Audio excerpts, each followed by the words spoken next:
بسم اللہ الرحمن الرحیم. السلام علیکم everyone. My name is Siddiqa Saleem and welcome back to my channel. تو ہم علم النحو میں فصل نمبر 10 پڑھ رہے تھے واحد تثنیہ جمع کے حوالے سے جو تھی. تو اس سے پہلے ہم نے جمع کی اقسام پڑھی تھیں باعتبار لفظ کے. ٹھیک ہے, لفظی اعتبار سے جیسے مسلمون, مسلمین, مسلمات, مسلماتن اس طرح سے پڑھی تھی. اب ہم جمع کی قسمیں پڑھیں گے باعتبار معنی, یعنی معنی کے اعتبار سے جمع کی کتنی قسمیں ہیں. تو باعتبار معنی کے جمع کی 2 قسمیں ہیں, جمع قلت اور جمع کثرت.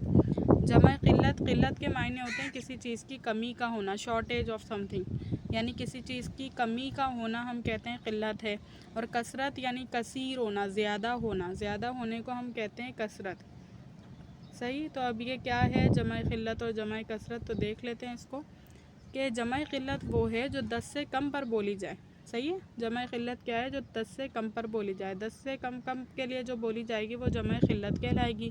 صحیح ہے. اس کے 4 اوزان ہیں. کتنے وزن ہیں؟ 4 اوزان ہیں.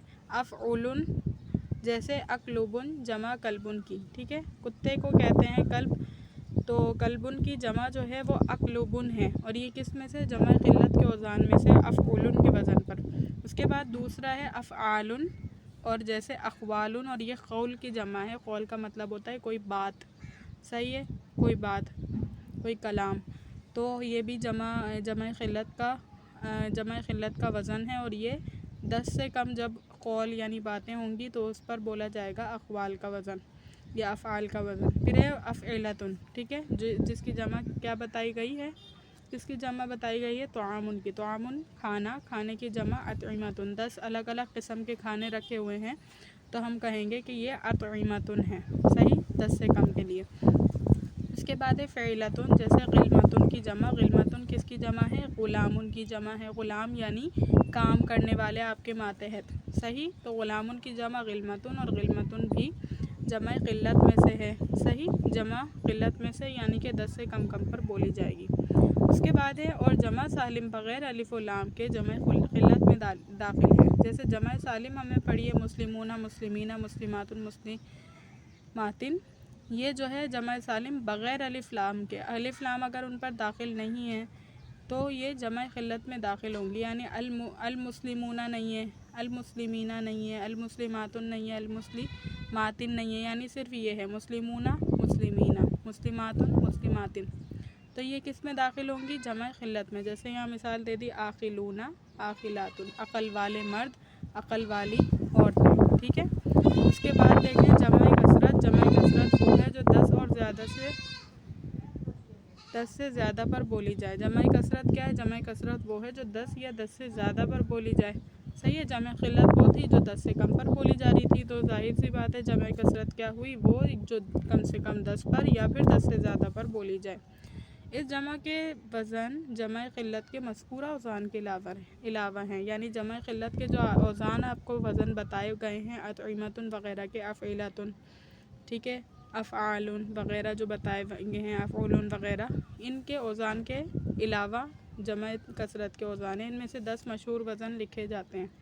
10 مشہور وزن آپ کو یہاں پر بتائے گئے ہیں, آگے انشاءاللہ بڑی کتابوں میں بتا دیے جائیں گے. وزن فعال, فعال جیسے عباد, عباد کس کو کہتے ہیں؟ بندہ. صحیح ہے. غلام, عبدن, عبدن کی جمع ہے. یہ کس کی جمع ہے؟ عبدن کی. عبدن کی جمع عبادن, فعال کے وزن پر. عالم کی جمع علماء, فعلاء کے وزن پر. اس کی دوسری مثال دیکھیں, جیسے کہا جاتا ہے نا طلباء, طلباء, تو اسی طرح. صحیح. پھر اس کے بعد دیکھیں افعلاء, جیسے نبیون کی جمع انبیاء, نبیون کی جمع انبیاء آتی ہے نا, تو یہ افعلاء کے وزن پر آتی ہے. رسول پیغام لانے والے ایک, اور رسول بہت سارے پیغام لانے والے. فعول کے وزن پر رسول, فعول. نجم ستارہ, نجوم ستارے, فعول کے وزن پر ہے. صحیح ہے. یہ وزن آپ نے یاد کرنا اچھی طریقے سے, پکے. خادم غلام, خدام, فعال کے وزن پر ہے. مریض ایک مریض, مرضى بہت سارے مریض, فعلاء کے وزن پر ہے. اس کے بعد فعلتن, طالب, طلبات, اور فعلتن کے وزن پر ہے. طالب سے طلبات, فعلتن کے وزن پر ہے. فرقۃ,